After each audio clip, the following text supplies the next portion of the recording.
Welcome to Easy NCRT, your comprehensive guide to civil services preparation. नमस्ते।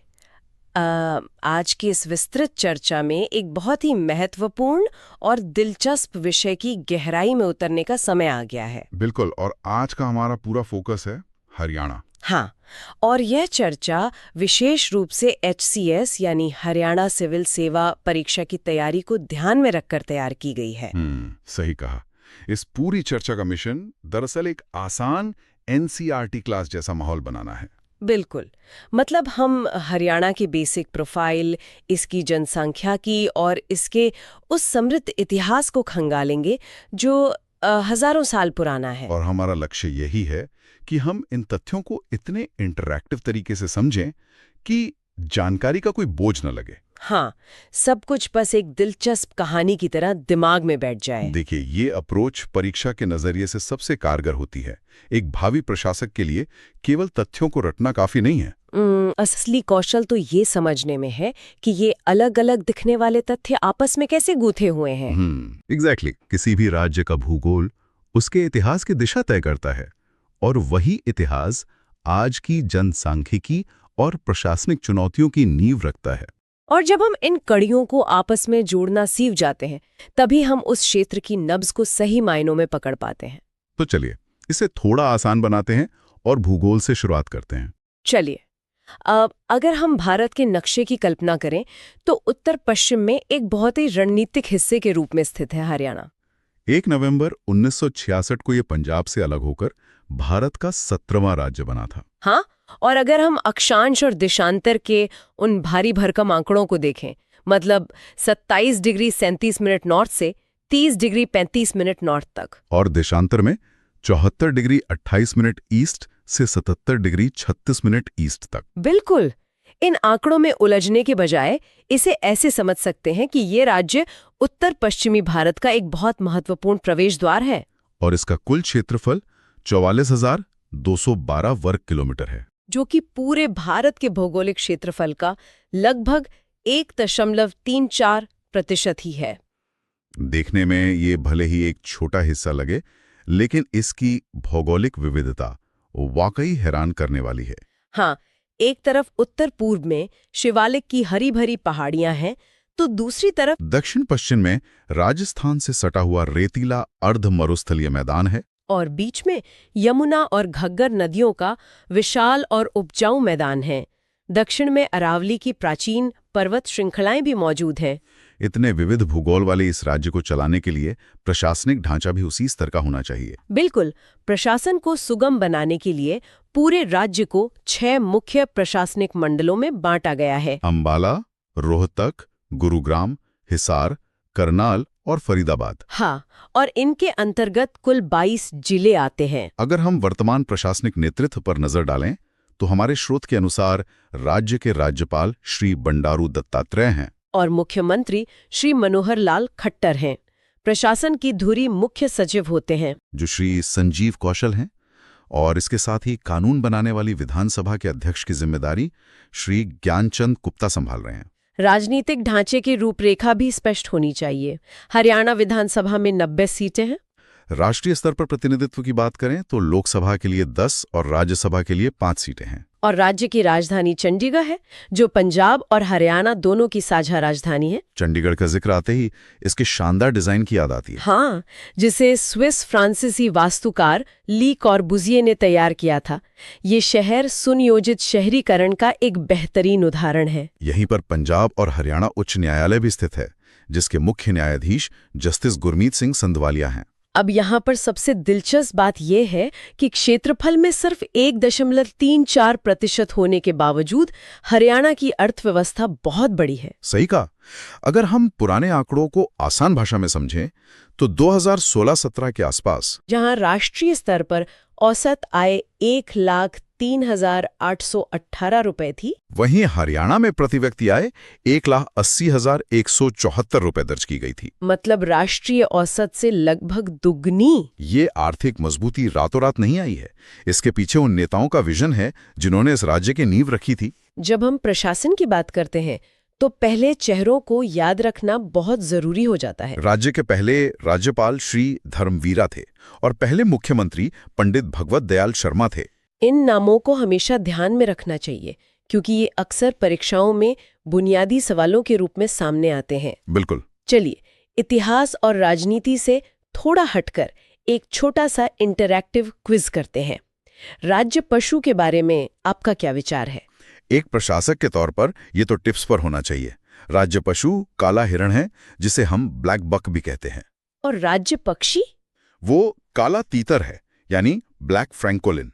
इसके अलावा राज्य पेड़ पीपल है और राज्य फूल कमल है। इन प्रतीकों के साथ साथ जो राज्य का मुख्य प्रतीक चिन्ह है, उसका डिजाइन बहुत कुछ कहता है। हाँ, वो प्रतीक चिन्ह केवल एक चित्र नहीं है, राज्य की पूरी कहानी है। यह एक गोलाकार ढाल के रूप में है। इसमें पानी से निकलता हुआ एक कमल का फूल है और पृष्ठभूमि में एक उगता हुआ सूरज है। और इस ढाल को दोनों तरफ से गेहूं की बालियों ने और शेरों ने सहारा दिया हुआ है। सबसे ऊपर अशोक स्तंभ का शीर्ष है और नीचे देवनागरी में सत्यमेव जयते लिखा है। उगता सूरज और कमल नवनिर्माण के प्रतीक हैं। और गेहूं की बालियां? हरियाणा की गहरी कृषि जड़ों और हरित क्रांति में इसके योगदान को दिखाती हैं। और शेर यहाँ के लोगों के अदम्य साहस को दर्शाते हैं। ये बहुत ही खूबसूरत विवरण है। अब जब हम कृषि और साहस की बात कर ही रहे हैं, तो सीधे जनसांख्यिकी पर चलते हैं। 2011 की जनगणना के आधार पर हरियाणा की कुल आबादी लगभग 2.53 करोड़ है और जनसंख्या घनत्व 573 व्यक्ति प्रति वर्ग किलोमीटर है। इसे सिर्फ एक रटने वाला आंकड़ा ना समझें। कल्पना करें कि 1 किलोमीटर लंबा और 1 किलोमीटर चौड़ा एक खाली मैदान है। और हरियाणा के घनत्व के हिसाब से उस मैदान में औसतन 573 लोग अपना जीवन बिता रहे हैं। ये विजुअलाइजेशन काफी मददगार है। साक्षरता के आंकड़े भी समाज की एक स्पष्ट तस्वीर पेश करते हैं। कुल साक्षरता दर लगभग 75.55% है। लेकिन जब हम थोड़ा गहराई में जाते हैं तो पुरुषों की साक्षरता दर 84% के पार है, जबकि महिलाओं की साक्षरता दर लगभग 66% के आसपास है। ये अंतर समाज में शिक्षा की पहुंच को लेकर एक स्पष्ट जेंडर गैप दिखाता है। इसके अलावा एक और बड़ा विभाजन है ग्रामीण और शहरी आबादी का। आज भी राज्य की 65% से ज्यादा आबादी गांवों में बसती है और लगभग 35% आबादी शहरी है। इसका सीधा सा मतलब यह है कि इतनी तेजी से होते औद्योगिकरण के बावजूद हरियाणा का दिल आज भी इसके गांव में धड़कता है। नीतियां बनाते समय एक प्रशासक को यह संतुलन हमेशा याद रखना होता है। इसी समाज का एक और आंकड़ा है जो शायद सबसे ज्यादा चर्चा का विषय रहता है। हाँ, लिंगानुपात। समग्र लिंगानुपात 879 दर्ज किया गया है और बाल लिंगानुपात तो और भी कम, सिर्फ 834 है। ये एक महत्वपूर्ण प्रश्न खड़ा करता है। एक प्रशासक के नजरिए से देखें तो ये कोई साधारण आंकड़ा नहीं, एक बहुत बड़ी सामाजिक चुनौती है। हमने बात की थी कि हरियाणा की प्रति व्यक्ति आय राष्ट्रीय औसत से दुगनी है, लेकिन ये लिंगानुपात साबित करता है कि सिर्फ आर्थिक रूप से मजबूत होने का मतलब ये नहीं है कि समाज भी उसी गति से प्रगतिशील हो रहा है। आर्थिक विकास और सामाजिक विकास अलग अलग पटरियों पर चल सकते हैं। प्रशासन के सामने सबसे बड़ी चुनौती यही होती है कि कैसे उन सामाजिक मान्यताओं को बदला जाए जो ऐसे असंतुलन को जन्म देती हैं। और शायद इन्हीं मान्यताओं और इस राज्य के स्वभाव को समझने के लिए हमें इतिहास के पन्नों को पलटना होगा। बिल्कुल। प्राचीन काल की यात्रा बहुत ही अद्भुत है। यह वो क्षेत्र है जहां सरस्वती नदी के किनारे वैदिक सभ्यता ने आकार लिया। यह वही भूमि है जहां आर्यों ने पवित्र वेदों की रचना की। और कुरुक्षेत्र का नाम लेते ही दिमाग में सीधा महाभारत आ जाता है। लगभग 900 ईसा पूर्व में यहीं वो विश्व प्रसिद्ध युद्ध लड़ा गया था। एक कहानीकार की तरह अगर सोचें तो यह कितना अविश्वसनीय लगता है कि इसी मिट्टी पर भगवान कृष्ण ने भगवत गीता का उपदेश दिया था। वैदिक काल तो बस एक हिस्सा है। पुरातात्विक खुदाई हमें समय में और भी पीछे ले जाती है। फतेहाबाद के कुणाल, हिसार के राखीगढ़ी और सिरसा के बनावली जैसे स्थानों पर हड़प्पा और पूर्व हड़प्पा संस्कृति के ऐसे प्रमाण मिले हैं जो बताते हैं कि हजारों साल पहले भी यहाँ एक विकसित शहरी सभ्यता थी। राखीगढ़ी तो सिंधु घाटी सभ्यता के सबसे बड़े स्थलों में से एक है। इसके अलावा प्रसिद्ध पुरातत्वविद बीबी लाल ने कुरुक्षेत्र, पेहोवा और पानीपत में पेंटेड ग्रेवेयर यानी चित्रित मिट्टी के बर्तनों की खोज की थी। तो क्या इसका मतलब यह है कि आज के कुरुक्षेत्र और पानीपत में हमें सच में महाभारत काल के अवशेष मिलते हैं? बिल्कुल, बीबी लाल का शोध इसी तरफ इशारा करता है कि ये बर्तन उसी कालखंड के हैं जिसे हम महाभारत काल के आर्यों से जोड़ते हैं। ये सिर्फ पौराणिक कथाएं नहीं हैं, बल्कि ठोस ऐतिहासिक साक्ष्य हैं। शहरों के प्राचीन नामों का इतिहास भी बहुत दिलचस्प है। हाँ, आज हम जिस सिरसा को जानते हैं उसका प्राचीन नाम सैरिशक हुआ करता था। रोहतक को रोहतास कहा जाता था। और महाभारत काल से जुड़े हुए नाम तो आज भी प्रचलित हैं। पानीपत असल में पांडुप्रस्थ था और सोनीपत स्वर्णप्रस्थ। नामों के इस सफर के बाद एक बहुत महत्वपूर्ण कालखंड आता है। गुप्त साम्राज्य के पतन और हूणों के आक्रमणों के बाद जब उत्तर भारत अस्थिर हो गया था, तब 6ठी शताब्दी में एक नई ताकत का उदय हुआ। 606 ईस्वी में राजा हर्षवर्धन ने थानेसर में अपना शासन शुरू किया। थानेसर, जो आज के कुरुक्षेत्र का ही हिस्सा है, वहां से उठकर हर्षवर्धन ने पूरे उत्तर भारत को एक महान साम्राज्य में बांधा। प्राचीन काल की इस भव्यता से निकलकर जब हम मध्यकालीन इतिहास में आते हैं तो माहौल बिल्कुल बदल जाता है। ये भूमि ज्ञान के केंद्र से बदलकर भयंकर युद्धों की रणभूमि बन गई। पानीपत की 3 प्रसिद्ध लड़ाइयों का इतिहास तो जैसे हरियाणा की मिट्टी में ही लिखा है। पहली लड़ाई 1526 में हुई थी, जहां बाबर ने इब्राहिम लोदी की विशाल सेना को हरा दिया। यहीं से भारत में मुगल साम्राज्य की नींव पड़ी।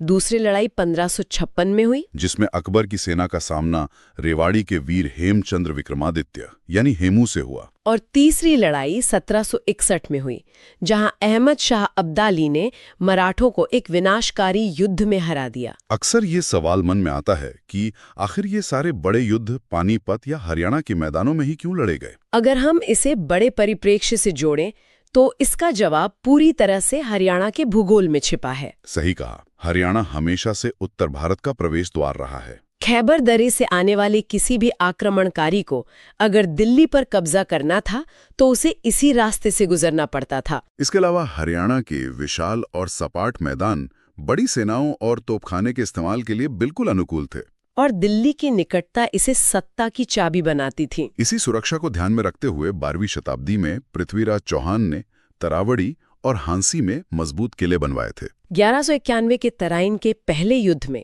तो उन्होंने मोहम्मद गोरी को हरा दिया था। लेकिन 1192 के तराइन के दूसरे युद्ध में गोरी की जीत हुई और वहीं से दिल्ली सल्तनत का रास्ता साफ हुआ। इन लगातार युद्धों ने क्षेत्र के लोगों में एक ऐसा जुझारूपन भर दिया जो आगे चलकर अंग्रेजों के खिलाफ भी दिखाई दिया। ये जुझारूपन आधुनिक इतिहास में बहुत साफ नजर आता है।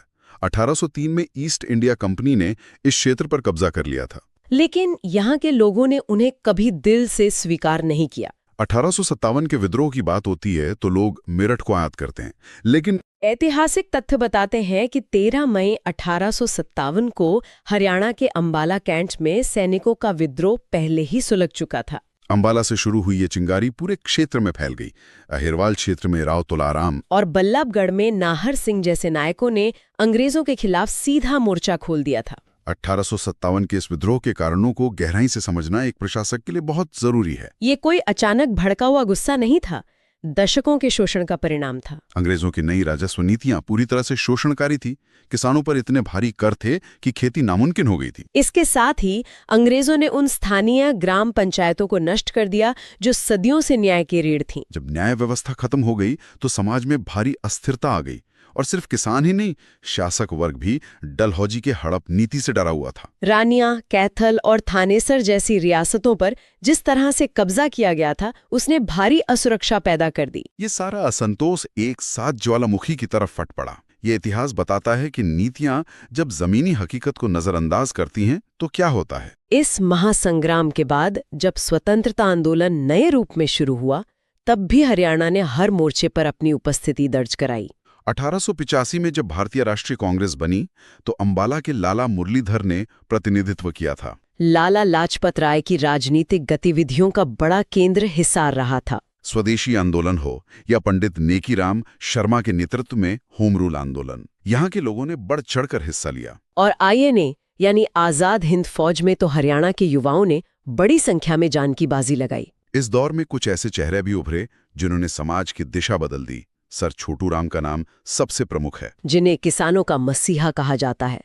उन्होंने 1916 में जाट गजट नाम का अखबार निकाला था। इसके अलावा सुचेता कृपलानी का जिक्र करना भी जरूरी है।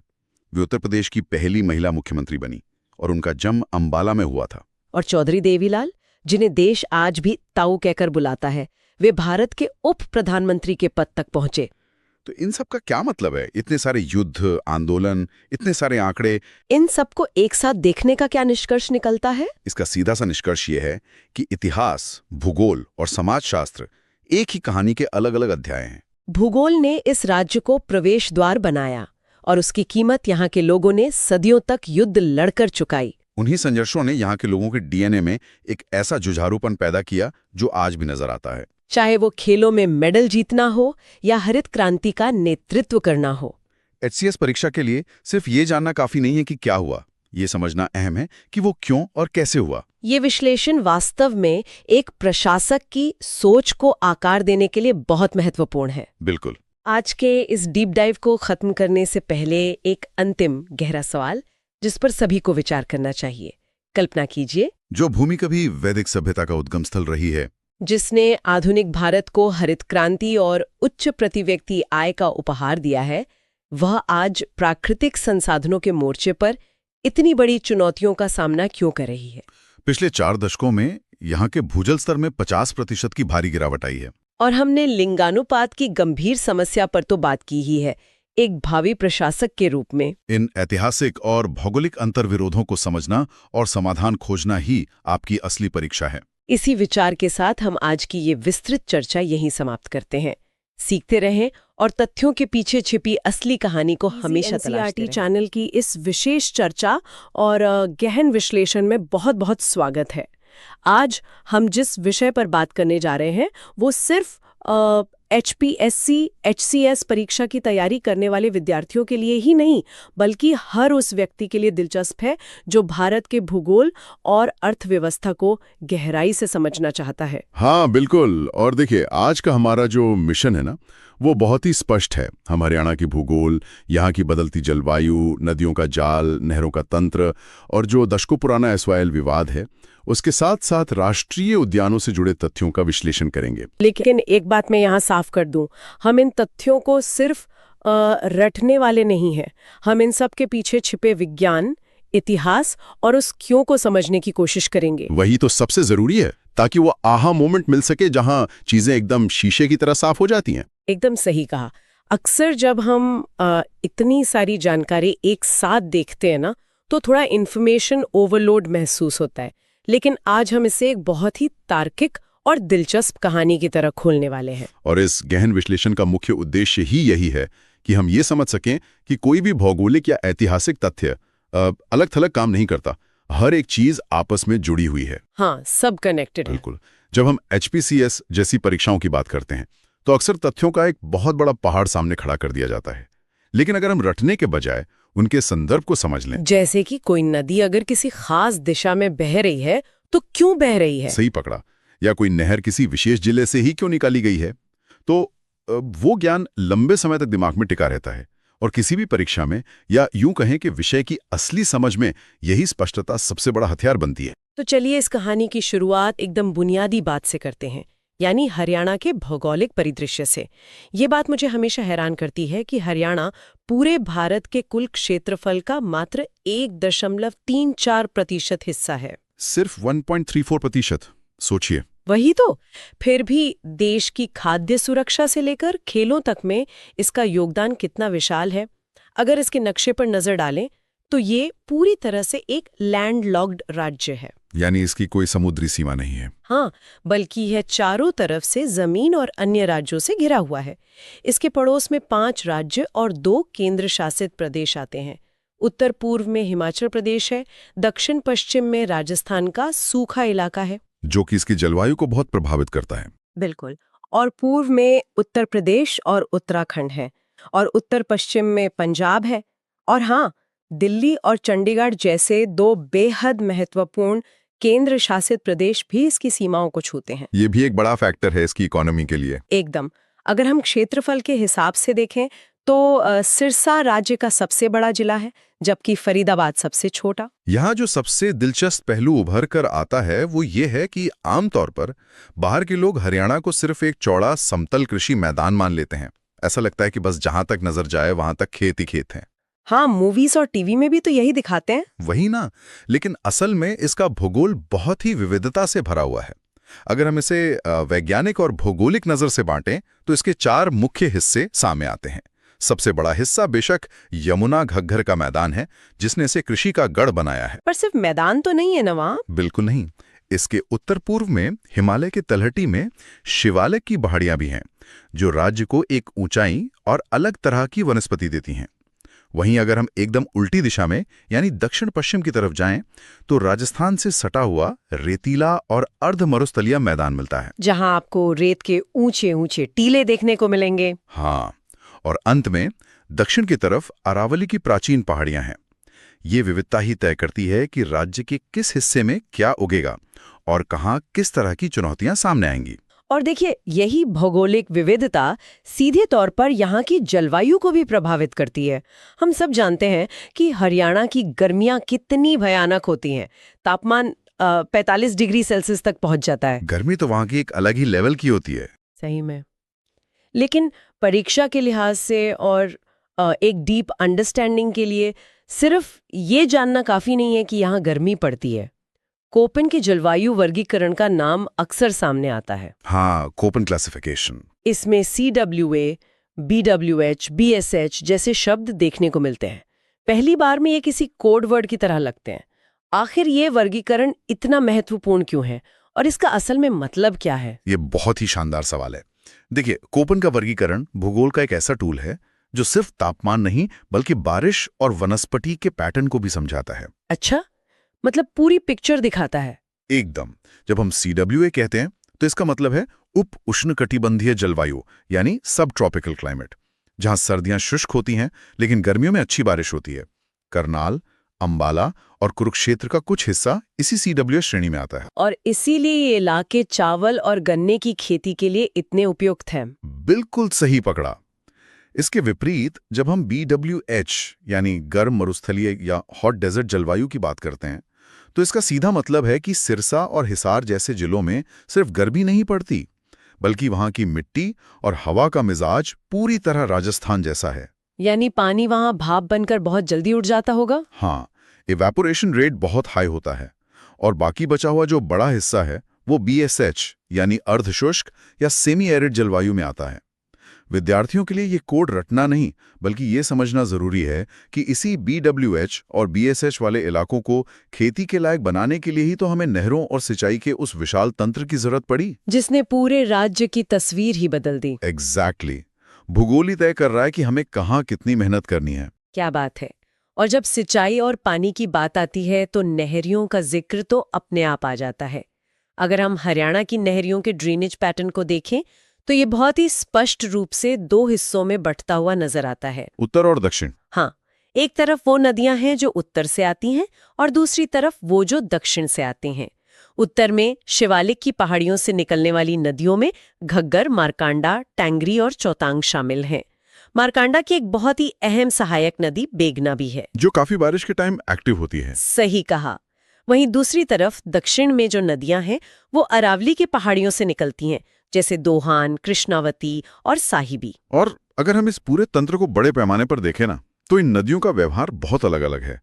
यमुना को छोड़कर, जो उत्तराखंड के बंदरपूछ ग्लेशियर से निकलती है और राज्य की इकलौती बड़ी बारहमासी यानी पेरिनियल नदी है, वह बनाए रखने के लिए इन नदियों पर बने बांध और बराज बहुत महत्वपूर्ण हो जाते हैं। जैसे कि घग्गर नदी पर जो बना है। हाँ, उदाहरण के तौर पर घग्गर नदी पर सिरसा में ऑट्टू बराज बनाया गया है।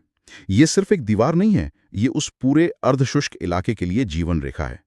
इसी तरह यमुना नदी पर बना हाथनेकुंड बराज सिर्फ हरियाणा ही नहीं बल्कि दिल्ली और उत्तर प्रदेश के बड़े हिस्से के जल प्रबंधन का केंद्र है। और दक्षिण की तरफ अगर हम देखें, दक्षिण की तरफ जाएं तो साहिबी नदी पर बना मसानी बांध बाढ़ नियंत्रण और ग्राउंड वाटर रिचार्जिंग का एक बहुत बड़ा तंत्र है। ये तो हुई प्राकृतिक नदियों और बरागनों की बात, लेकिन हरियाणा तो असली मायनों में अपनी नहरों यानी कैनाल्स के लिए जाना जाता है। ऐसा लगता है जैसे किसी ने पूरे राज्य के शरीर में पानी की नसें बिछा दी हों। ये कंपैरिजन बहुत बढ़िया है, नसें ही हैं वो। पश्चिमी यमुना नहर का नाम तो हमने इतिहास की किताबों में भी पढ़ा है।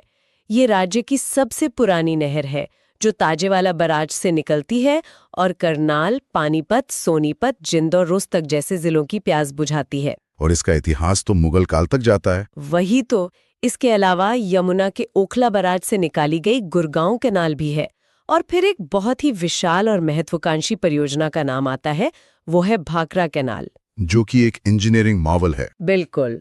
ये सतलुज नदी से नंगल के पास से निकाली गई है और ये नहर सिरसा, रोहतक और हिसार जैसे उन्हीं बीडब्ल्यू मरुस्थलीय जलवायु वाले जिलों के खेतों तक पानी पहुंचाती है, जिनका हमने अभी जिक्र किया था। और इसी भाखरा नहर से आगे भी कैनल्स निकलती हैं। हाँ, इससे आगे भिवानी और जवाहरलाल नहर भी निकलती हैं, जो महेंद्रगढ़ जैसे एकदम सूखे इलाकों तक जाती हैं। और यहीं पर श्रोताओं के लिए वो आहा मोमेंट आता है।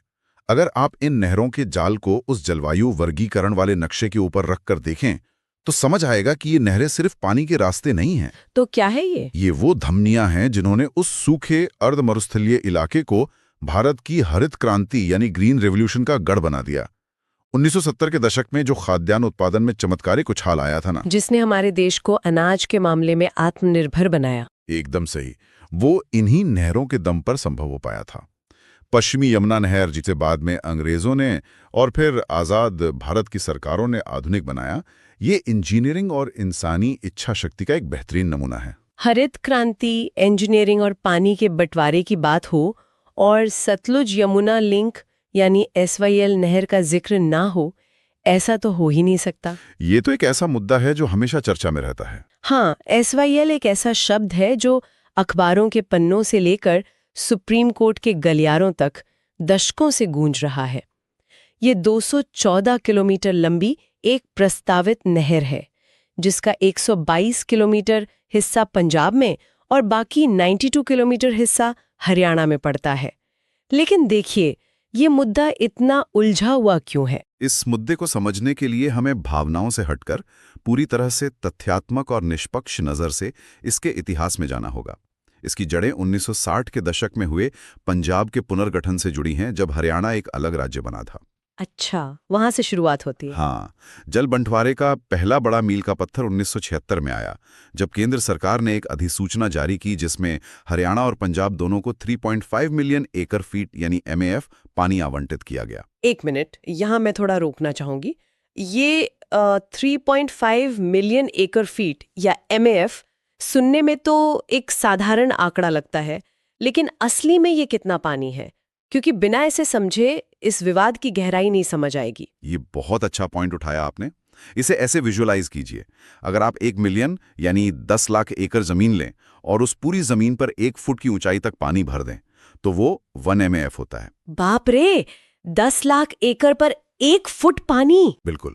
और यहाँ बात 3.5 MF की हो रही है। ये कोई छोटी मोटी मात्रा नहीं है। ये लाखों हेक्टेयर जमीन की प्यास बुझाने और करोड़ों लोगों के जीवन स्तर को बढ़ाने की ताकत रखता है।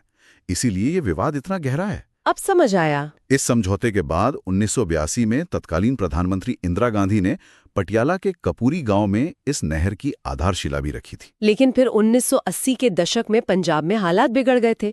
उग्रवाद का दौर शुरू हो गया और दुर्भाग्य से निर्माण कार्य में लगे इंजीनियरों और मजदूरों पर हमले भी हुए, जिसके कारण इस नहर का काम बीच में ही रोकना पड़ा। हाँ, वही सबसे बड़ा सेटबैक था। उस तनावपूर्ण माहौल को शांत करने और मसले को सुलझाने के लिए 1985 में ऐतिहासिक राजीव लंगोवा समझौता हुआ। इसी समझौते के तहत पानी की मात्रा का फिर से आकलन करने के लिए इराडी ट्रिब्यूनल बनाया गया। ये ट्रिब्यूनल कोई साधारण समिति तो नहीं थी? बिल्कुल नहीं। इसका काम वैज्ञानिक तरीके से जल प्रवाह और जरूरत का हिसाब लगाना था। ट्रिब्यूनल ने दोनों राज्यों के पानी के हिस्से को थोड़ा बढ़ा भी दिया, लेकिन विवाद फिर भी नहीं थमा। मुद्दा उलझता ही गया। हाँ, मामला कानूनी दांव-पेच में उलझता गया और साल 2004 में पंजाब सरकार ने एक टर्मिनेशन ऑफ एग्रीमेंट एक्ट पास कर दिया, जिसके जरिए जल बंटवारे के पुराने सभी समझौतों को रद्द करने का प्रयास किया गया। और फिर ये बात सुप्रीम कोर्ट पहुंची होगी। सही कहा। लंबी सुनवाई के बाद अंततः 2016 में सुप्रीम कोर्ट ने उस एक्ट को असंवैधानिक मानते हुए यथास्थिति यानी स्टेटस को बनाए रखने का आदेश दिया। ये पूरी टाइमलाइन काफी उलझी हुई है, लेकिन इसे क्रमानुसार समझना उन सभी के लिए बहुत जरूरी है जो इस मुद्दे को सीरियसली स्टडी कर रहे हैं। और यहाँ सबसे महत्वपूर्ण बात जो अक्सर बहस में छूट जाती है, वो ये है कि SYL सिर्फ सिंचाई या पीने के पानी का बंटवारा नहीं है, ये एक बहुउद्देश्य परियोजना है। इसमें और क्या-क्या शामिल है? इसमें पनबिजली यानी हाइडल पावर पैदा करने की क्षमता है, और मूल योजना में तो भविष्य में इसके जरिए शिपिंग या नेविगेशन की संभावनाएं भी तलाशी जानी थी। इस पूरे तंत्र को भाखड़ा ब्यास मैनेजमेंट बोर्ड यानी BBBMB के अधिकार क्षेत्र में रखा गया है। ये तो एक अलग ही डायमेंशन है इस प्रोजेक्ट का। बिल्कुल, ये पूरा ढांचा हमें सिखाता है कि जल संसाधन किसी भी राज्य की अर्थव्यवस्था, राजनीति और भविष्य के लिए कितने क्रिटिकल होते हैं। सही बात है। SYL और नहरों के इस पूरे जाल ने हरियाणा को कृषि में तो सिरमौर बना दिया, लेकिन देखिए, हर बड़े विकास की एक कीमत होती है, और वो कीमत चुकाई है यहाँ के पर्यावरण ने। ये बहुत ही संवेदनशील मुद्दा है ना? एक तरफ तो हम कृषि उत्पादन में झंडे गाड़ रहे हैं, लेकिन दूसरी तरफ जब हम वन क्षेत्र यानी फॉरेस्ट कवर की बात करते हैं तो एक बहुत बड़ा विरोधाभास सामने आता है। इतने बड़े और समृद्ध राज्य में वन क्षेत्र केवल 3.6% है। सिर्फ 3.6%? हाँ, भौगोलिक दृष्टि से पंचकुला में सबसे ज्यादा वन क्षेत्र है, क्योंकि वहां शिवालिक की पहाड़ियां हैं, जबकि पलवल जैसे जिलों में ये सबसे कम है। ये आंकड़ा वाकई में सोचने पर मजबूर कर देता है। ये विरोधाभास उस विकास की कीमत को दर्शाता है जिसकी हमने अभी बात की। कृषि के विस्तार के लिए, खेतों को बढ़ाने के लिए जंगलों की कटाई एक ऐतिहासिक सच है, जो कि पूरे देश में ही हुआ है एक तरह से। हाँ, लेकिन ये जो 3.6% वन क्षेत्र और जो भी वन्य जीव अभ्यारण्य आज बचे हैं, वो परिस्थिति संतुलन यानी इकोलॉजिकल बैलेंस के लिए किसी सोने की खादन से कम नहीं है। ये सिर्फ कुछ पेड़ों का समूह नहीं है, ये वो सिस्टम है जो मिट्टी को बांध कर रखता है, जलवायु को थोड़ा स्थिर रखता है। और इसीलिए ये समझना बहुत जरूरी है कि राज्य इन बचे हुए हिस्सों का संरक्षण कैसे कर रहा है। एकदम। और संरक्षण की जब बात आती है तो हरियाणा के 2 सबसे प्रमुख राष्ट्रीय उद्यानों यानी नेशनल पार्क्स का नाम सबसे ऊपर आता है। पहला है गुरुग्राम का सुल्तानपुर राष्ट्रीय उद्यान। ये जगह पक्षी प्रेमियों और वैज्ञानिकों के लिए किसी स्वर्ग से कम नहीं है। इसकी सबसे बड़ी खासियत इसका वैश्विक कनेक्शन है ना? बिल्कुल। जब सर्दियां आती हैं और साइबेरिया, यूरोप और मध्य एशिया में कड़ाके की ठंड पड़ती है, वहां की झीलें बर्फ बन जाती हैं, तब वहां के प्रवासी पक्षी यानी माइग्रेटरी बर्ड्स हजारों किलोमीटर की खतरनाक उड़ान भरकर सर्दियां बिताने के लिए यहाँ की आर्द्र भूमि यानी वेटलैंड्स में आते हैं। सुल्तानपुर की ये खासियत उसे सिर्फ एक पार्क नहीं बल्कि एक अंतर्राष्ट्रीय इकोसिस्टम का हिस्सा बनाती है। और दूसरा जो प्रमुख नाम है वो है यमुनानगर का कलेसर राष्ट्रीय उद्यान। कलेसर तो अपने आप में बहुत अनोखा है। हाँ, सुल्तानपुर अगर पक्षियों के लिए जाना जाता है तो कलेसर अपनी घनी जैव विविधता, साल के पेड़ों और औषधीय पौधों के विशाल भंडार के लिए मशहूर है। कलेसर की तो बात ही अलग है। वहाँ तेंदुआ, अजगर, बाकिंग डियर और यहाँ तक कि किंग कोबरा जैसे दुर्लभ जीव भी पाए जाते हैं। और जो सबसे रोमांचक बात है वो ये है कि ये उद्यान कोई बंद डिब्बा नहीं है, यानी बॉर्डर सील नहीं है जानवरों के लिए। वही तो, कभी कभी उत्तराखंड के राजाजी नेशनल पार्क से बाघ और हाथी भी घूमते हुए कलेसर के जंगलों में आ जाते हैं। यही बात सबसे अहम है। इसे वाइल्ड लाइफ कॉरिडोर कहते हैं। जानवरों के लिए राज्य की राजनीतिक सीमाएं कोई मायने नहीं रखती। अगर जंगल एक दूसरे से जुड़े हुए हैं तो वन्यजीव सुरक्षित रहते हैं और उनकी आबादी बढ़ती है। ये तो उनका नेचुरल राइट है। बिल्कुल। और इसी विचार को आगे बढ़ाते हुए राष्ट्रीय उद्यानों के अलावा हरियाणा वन विभाग 8 वन्यजीव अभ्यारण्यों यानी वाइल्ड लाइफ सैंक्चुरीज का भी प्रबंधन करता है। और ये 8 अभ्यारण्य पूरे राज्य में किस तरह से फैले हुए हैं ये देखना बहुत दिलचस्प है। अगर हम मैप पर एक नजर दौड़ाएं तो दक्षिण में झज्जर जिले में हमें भिंदावास और खपरवास मिलते हैं, जो अपनी खूबसूरत आर्द्र भूमि के लिए जाने जाते हैं, जो वेटलैंड्स का काफी अहम हिस्सा है। हाँ, वहीं थोड़ा और दक्षिण पश्चिम में रेवाड़ी में नाहर वन्यजीव अभ्यारण्य है। कुरुक्षेत्र में छिलछिला है जो काफी छोटा लेकिन महत्वपूर्ण है। यमुनानगर में कालेसर अभ्यारण्य भी है जो नेशनल पार्क के साथ ही लगता है। और पश्चिम की तरफ? पश्चिम में सिरसा की तरफ जाएं तो वहां अबूशहर है। और अगर हम एकदम उत्तर में शिवालिक की पहाड़ियों वाले पंचकुला चले जाएं तो वहां का भूगोल बिल्कुल अलग है। इसलिए वहां हमें खोल ही रायतान और बिर शिकारगाह जैसे अलग तरह के जंगल और अभयारण्य मिलते हैं। इन प्राकृतिक जंगलों के साथ साथ राज्य में कुछ बहुत ही विशिष्ट प्रजनन और संरक्षण केंद्र भी चलाए जा रहे हैं, जैसे कुरुक्षेत्र के भोर सैदान में मगरमच्छ प्रजनन केंद्र है। और पिंजौर में गिद्ध संरक्षण केंद्र भी तो है ना, वल्चर कॉन्जर्वेशन ब्रीडिंग सेंटर। हाँ बिल्कुल, जिसने देश भर में गिद्धों की कम होती आबादी को बचाने में एक बहुत बड़ा और ऐतिहासिक रोल निभाया है। ये सभी अलग अलग प्रयास मिलकर एक बहुत ही व्यापक तस्वीर बनाते हैं, जो दिखाता है कि राज्य कितनी कोशिश कर रहा है। सही कहा। ये दिखाते हैं कि राज्य अपने 3.6% के बेहद सीमित वन क्षेत्र के बावजूद अपनी जैव विविधता को बचाने के लिए कितनी वैज्ञानिक तरीके से लड़ाई लड़ रहा है। आज की इस विशेष चर्चा में हमने वाकई एक बहुत लंबा और ज्ञानवर्धक सफर तय किया है। हमने शुरुआत की थी ये समझने से कि हरियाणा सिर्फ एक समतल मैदान नहीं है, बल्कि शिवालिक की ऊंचाइयों से लेकर अरावली की चट्टानों और राजस्थान से सटे मरुस्थलों तक विविधताओं से भरा है। हमने जलवायु और नदियों को भी डिटेल में देखा। हाँ, हमने कोपन के जलवायु वर्गीकरण का असली मतलब समझा, उत्तर और दक्षिण की नदियों के स्वभाव को जानना, पश्चिमी यमुना नहर से लेकर भाखड़ा नहर तक के उस जाल को विजुअलाइज किया जिसने इस राज्य को हरित क्रांति का गढ़ बनाया। और एसवाईएल विवाद की परतें भी खोली। बिल्कुल, एसवाईएल विवाद की ऐतिहासिक और कानूनी परतों को बहुत ही तटस्थता से देखा और सीमित वन क्षेत्र के बावजूद सुल्तानपुर, कलेसर और अन्य अभयारण्यों के जरिए चल रहे संरक्षण के प्रयासों को भी समझा। ये सब आपस में जुड़ा हुआ है। लेकिन देखिए, इस पूरी चर्चा को समाप्त करने से पहले एक ऐसा गंभीर और चिंताजनक तथ्य है जिस पर ध्यान खींचना बहुत जरूरी है। ऐसा क्या तथ्य है? ये एक ऐसा सच है जो भविष्य की नीतियां बनाने वाले हर प्रशासक और इस विषय को पढ़ने वाले हर व्यक्ति को गहराई से सोचने पर मजबूर कर देगा। रिपोर्ट के आंकड़े बताते हैं कि हरियाणा में पिछले 4 दशकों में भूजल यानी ग्राउंड वाटर के स्तर में 50% से अधिक की भयानक गिरावट आई है। 50%? ये तो बहुत ज्यादा है। बिल्कुल। 1974 में हरित क्रांति के शुरुआती दौर में जहां पानी औसतन 9 मीटर के आसपास आसानी से मिल जाता था, वहीं 2016 तक ये औसत 18 मीटर से नीचे जा चुका है। और कुछ जिलों में तो हालत इतने खराब हैं कि पानी 46 मीटर तक नीचे खिसक गया है। 46 मीटर, ये वाकई में बहुत ही डराने वाला आंकड़ा है। 46 मीटर का मतलब समझते हैं, लगभग एक 15 मंजिला इमारत जितनी गहराई।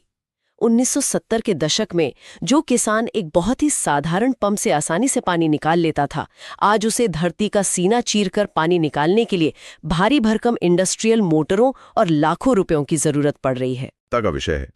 और ऐसे में ये एक बहुत बड़ा वैचारिक प्रश्न खड़ा करता है। एक तरफ हमारे पास एसवाईएल नहर जैसी बड़ी परियोजनाएं हैं जो दशकों से कानूनी और राजनीतिक पेचीदों में अटकी पड़ी हैं, और दूसरी तरफ जलवायु परिवर्तन का असर साफ दिख रहा है। बारिश के पैटर्न बदल रहे हैं और बेतहाशा दोहन के कारण भूजल इतनी तेजी से नीचे गिर रहा है। ऐसे में सवाल यह है कि बिना पर्याप्त और टिकाऊ पानी के भारत की हरित क्रांति का ये मजबूत गढ़ भविष्य में अपनी भौगोलिक और कृषि पहचान को कैसे बचा पाएगा? ये तो अस्तित्व का प्रश्न बन गया है। एकदम। पानी का ये संकट अब सिर्फ किताबों या परीक्षा के प्रश्न पत्रों तक सीमित नहीं रह गया है। यह हमारी कृषि व्यवस्था और भविष्य के अस्तित्व का प्रश्न बन चुका है। आगे चलकर जो भी लोग प्रशासन का हिस्सा बनेंगे, उन्हें इन्हीं जटिल और आपस में जुड़ी हुई चुनौतियों का समाधान खोजना होगा। ये एक ऐसा विचार उत्तेजक और गहरा सवाल है जो आज के इस पूरे भौगोलिक अध्ययन को सीधे हमारी असली जिंदगी की चुनौतियों और भविष्य से जोड़ देता है। जानकारी का असली काम सिर्फ परीक्षाएं पास करना या तथ्यों को रटना नहीं है, बल्कि अपने आसपास की समस्याओं के प्रति जागरूक होना और उनके समाधान की दिशा में सोचना भी है। वही सबसे बड़ा टेकअवे है इस चर्चा का। इसी विचार और इस उम्मीद के साथ कि आज की इस चर्चा से सुनने वालों को वो आहा मोमेंट जरूर मिला होगा, हम आज के इस गहन विश्लेषण को यहीं विराम देते हैं। इस जानकारी का उपयोग अपनी समझ को गहरा करने और अपने ज्ञान के दायरे को बढ़ाने के लिए करें। हमारी तरफ से बहुत बहुत शुभकामनाएं। तथ्यों की इस खास पड़ताल में सभी सुनने वालों का बहुत बहुत स्वागत है। आज की हमारी ये चर्चा भारत के एक ऐसे राज्य पर केंद्रित है जिसकी पहचान देश के नक्शे पर भले ही थोड़ी छोटी नजर आती हो, लेकिन इसका प्रभाव अगर हम देखें तो पूरे विश्व पटल पर गूंजता है।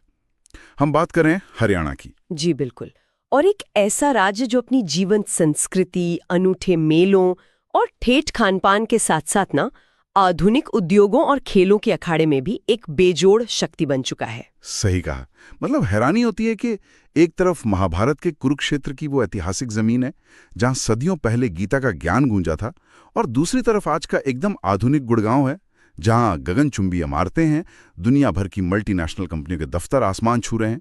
ये कोई साधारण विरोधाभास नहीं लगता। हाँ, ये एक बेहद रोमांचक विकास यात्रा है, और इसी विकास यात्रा की परतों को खोलने के लिए आज की हमारी इस विस्तृत चर्चा का जो आधार है वो दृष्टि IAS के HCS यानी हरियाणा सिविल सेवा परीक्षा की तैयारी से जुड़े स्रोत हैं। बिल्कुल।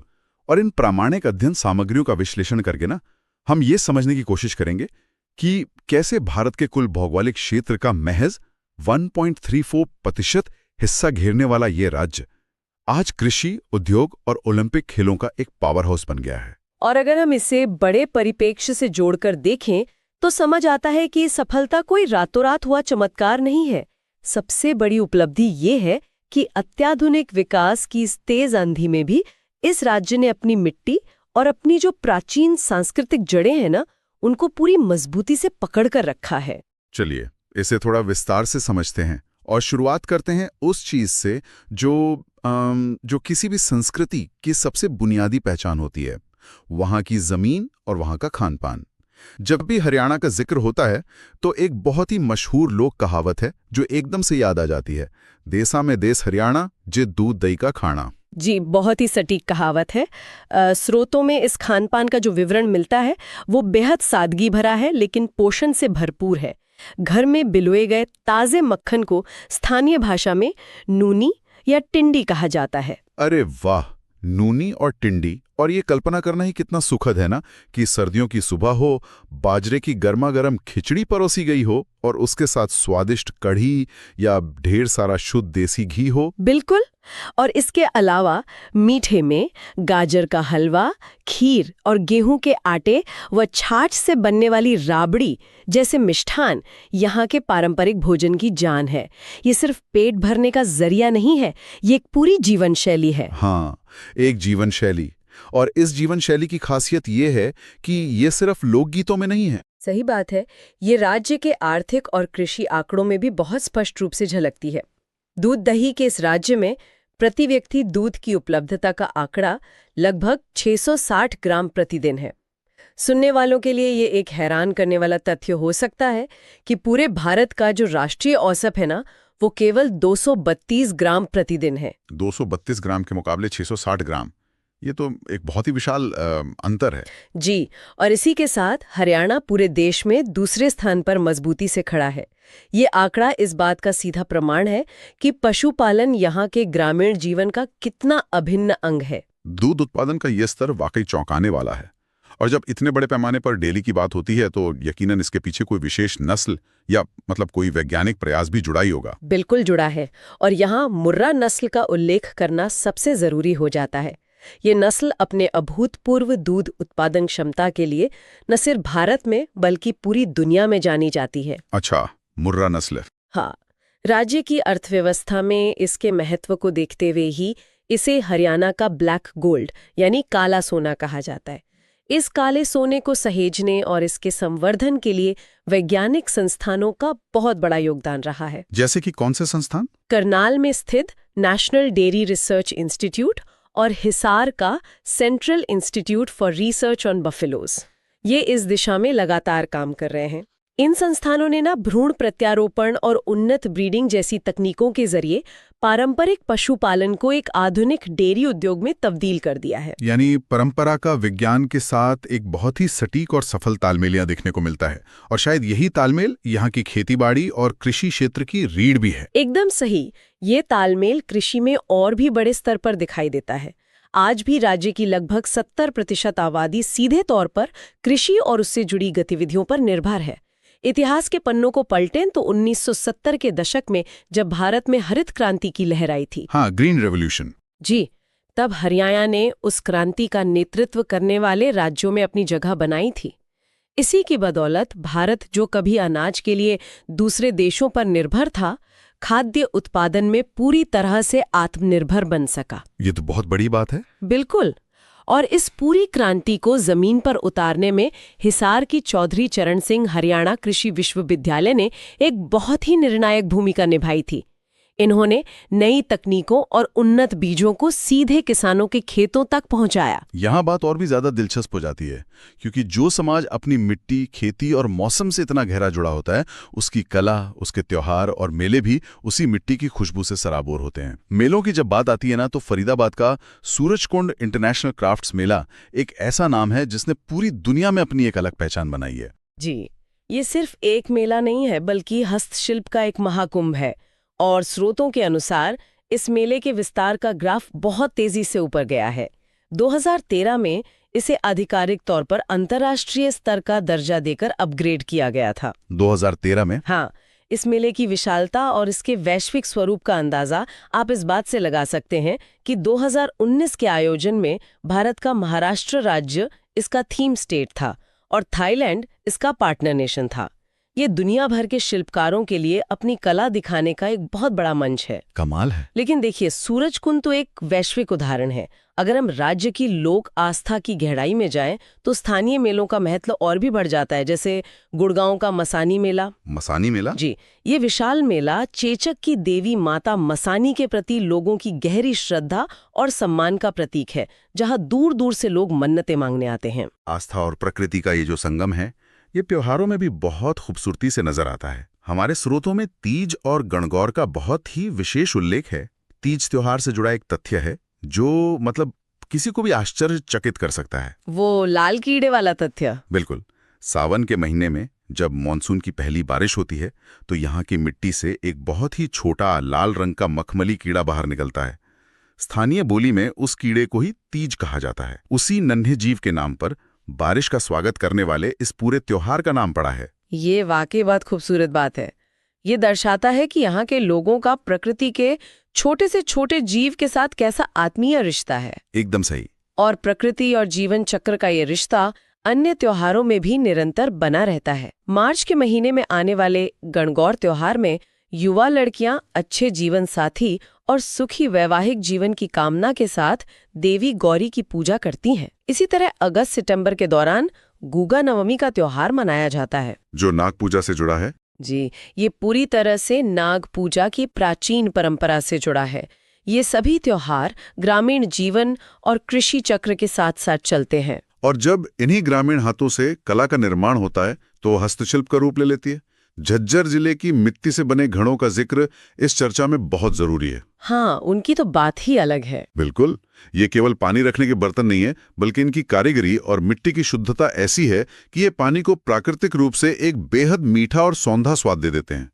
इसके अलावा पानीपत का जिक्र किए बिना हरियाणा के हस्तशिल्प की बात अधूरी रह जाएगी। इसे भारत का एक प्रमुख टेक्सटाइल टाउन कहा जाता है। सही कहा।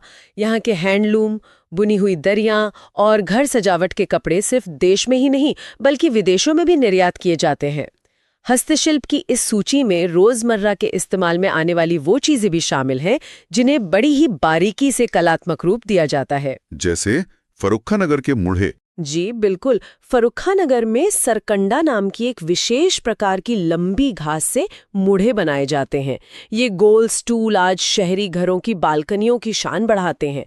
इसी तरह सोनीपत की पीढ़ियां भी बहुत मशहूर है, जिनमें लकड़ी के छोटे स्टूल को सूत या कपास के धागों से बेहद जटिल और सुंदर डिजाइनों में बुना जाता है। ये सब दिखाता है कि कैसे स्थानीय और प्राकृतिक संसाधनों का सर्वोत्तम उपयोग करके उपयोगिता और कला दोनों को एक साथ साधा जाता है। यहाँ जो बात सबसे ज्यादा हैरान करने वाली है वो ये है कि कला की ये समझ सिर्फ हाथों के हुनर तक सीमित नहीं है, बल्कि ये यहाँ के भूगोल और संगीत में भी पूरी तरह गुथी हुई है।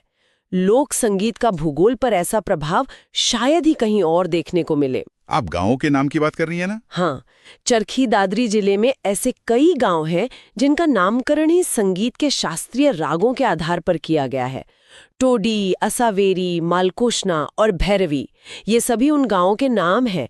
ये तथ्य अपने आप में ही ये साबित करने के लिए काफी है कि संगीत इस मिट्टी की रग रग में कैसे बसा हुआ है। गांवों के नाम रागों पर होना वाकई एक बहुत ही अद्भुत बात है।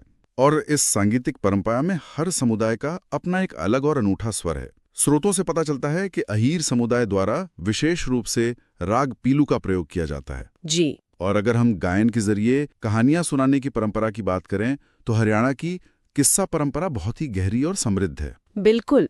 इन किस्सों के माध्यम से गांव की चौपालों पर निहाल दे सुल्तान और लीलो चमन जैसी बहादुरी, प्रेम और बलिदान की गाथाएं गाई जाती हैं। रागिनी का विशेष उल्लेख भी आता है, जो एक तरह की लोक नाट्य परंपरा है। लक्ष्मी चंद और मेहर सिंह जैसे महान लोक कलाकारों ने इस रागिनी परंपरा को इतनी ऊंचाई दी कि यह आज भी लोगों के दिलों में धड़कती है। और इन रागिनियों और लोकगीतों में जो वाद्य यंत्र इस्तेमाल होते हैं ना, वे भी बहुत ही जमीनी और सहज हैं। संगीत पैदा करने के लिए कोई महंगी चीजों की जरूरत नहीं समझी गई। सही कहा।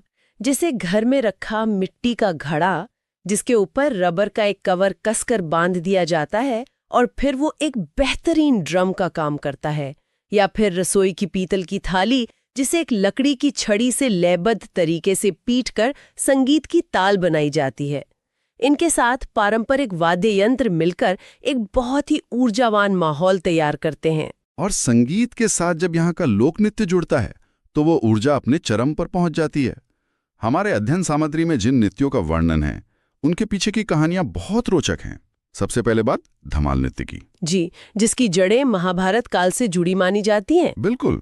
यह विशेष रूप से गुड़गांव के अहीर क्षेत्र में बहुत लोकप्रिय है। इसी तरह फाल्गुन के महीने में होने वाला फाग नृत्य है, जो होली के जश्न का एक बहुत ही जीवंत और चंचल रूप है। इस नृत्य में पुरुष शुंटी यानी छड़ियों से अपना बचाव करते हैं और महिलाएं कोराड़ा यानी कपड़े के गांठदार टुकड़ों से उन्हें मारते हुए एक बहुत ही मनोरंजक खेल खेलते हैं। नृत्यों के इस कड़ी में एक बहुत ही खास नृत्य है लूर। बांगर इलाके में लूर शब्द का इस्तेमाल लड़कियों के लिए किया जाता है। ये नृत्य मुख्य रूप से लड़कियों द्वारा तब किया जाता है जब खेतों में रबी की फसल बोई जा रही होती है। इसका प्रारूप भी तो काफी अलग है ना? जी, इस नृत्य की सबसे विशिष्ट बात इसका प्रारूप ही है। इसमें गाए जाने वाले गीत प्रश्नोत्तर के रूप में होते हैं। एक समूह सवाल पूछता है और दूसरा उसका गीतात्मक जवाब देता है। ये नृत्य केवल खुशी मनाने का साधन नहीं है, बल्कि ये एक तरह का सामाजिक संवाद है। तो इन सब बातों का असल में क्या मतलब है? इन नृत्यों, गीतों और मेलों का अगर हम गहराई से विश्लेषण करें तो स्पष्ट होता है कि ये सभी गतिविधियां कृषि चक्र और बदलते मौसम से अभिन्न रूप से जुड़ी हुई हैं। लेकिन कहानी यहां खत्म नहीं होती। बिल्कुल नहीं। यही वो मोड़ है जहां से इस राज्य की तस्वीर एक नया रंग लेती है। एक पारंपरिक कृषि प्रधान समाज जो अपनी चौपालों पर किस्से सुनता है और खेतों में लूर नृत्य करता है, वो आधुनिक भारत के सबसे बड़े औद्योगिक और तकनीकी केंद्रों में से एक कैसे बन गया? ये बदलाव वाकई अध्ययन करने योग्य है। ये बदलाव ही हरियाणा को वर्तमान समय में भारत की औद्योगिक रीढ़ बनाता है। एक तरफ राज्य के एक हिस्से में रबी की फसल लहलहा रही है, तो दूसरी तरफ गुड़गांव विश्व के नक्शे पर एक विशाल आईटी और ऑटोमोबाइल हब के रूप में अपनी धाक जमा चुका है। आईटी आउटसोर्सिंग का काम तो वहां बहुत बड़े स्तर पर होता है। जी, आज दुनिया की बड़ी बड़ी कंपनियों का आईटी आउटसोर्सिंग का काम गुड़गांव की गगनचुंबी इमारतों से संचालित हो रहा है। इसके साथ ही ऑटोमोबाइल सेक्टर के आंकड़े किसी को भी चकित कर सकते हैं। पूरे भारत में बनने वाली कुल पैसेंजर कारों में से 2/3 कारें अकेले हरियाणा में बनती हैं। 2/3 कारें? ये तो बहुत बड़ा नंबर है। हाँ, और इसके अलावा देश की लगभग 60% मोटरसाइकिलें भी यहीं तैयार होती हैं, जिनमें मारुति और हीरो जैसे दिग्गज ब्रांड शामिल हैं। ये उत्पादन का एक बहुत ही विशाल स्तर है, और ये सिर्फ आईटी या गाड़ियों तक सीमित नहीं है। भारी उद्योगों में भी ये राज्य काफी आगे है। बिल्कुल। उद्योग जगत के अन्य महत्वपूर्ण स्तंभों का जिक्र करना भी आवश्यक है। पानीपत रिफाइनरी, जो कि IOCL द्वारा संचालित है, दक्षिण एशिया की दूसरी सबसे बड़ी रिफाइनरी है।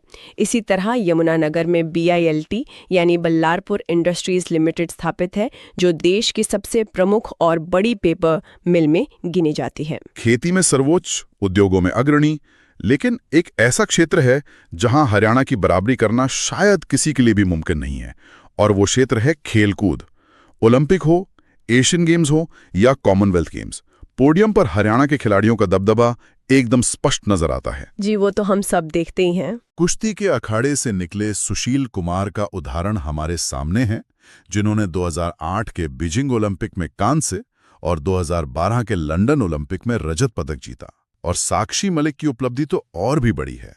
2016 के रियो ओलंपिक में कांस्य पदक जीतकर वो कुश्ती में ओलंपिक पदक जीतने वाली भारत की पहली महिला बनी। इससे एक बहुत ही महत्वपूर्ण सवाल खड़ा होता है कि आखिर देश के इतने सारे पदक केवल इसी एक छोटे से राज्य से क्यों आते हैं? हाँ, ये सवाल तो सबके मन में आता है। इसका एक कारण तो निश्चित रूप से यहाँ का मजबूत खानपान और शारीरिक मेहनत वाली जीवन शैली है। लेकिन जो सबसे बड़ा बदलाव लाने वाला कारक है वो है राज्य की बेहद आक्रामक और सुविचारित नई खेल नीति, स्पोर्ट्स पॉलिसी। जी। इस नीति के अंतर्गत राष्ट्रीय और अंतर्राष्ट्रीय स्तर पर पदक जीतने वाले खिलाड़ियों को भारी नकद पुरस्कार और उच्च स्तर की सरकारी नौकरियां दी जाती हैं। जब एक खिलाड़ी को यह भरोसा होता है कि देश के लिए पसीना बहाने पर उसका भविष्य पूरी तरह सुरक्षित रहेगा, तो उसका प्रदर्शन अपने आप विश्व स्तरीय हो जाता है। यह विकास और प्रोत्साहन का एक बहुत ही परिपक्व मॉडल है।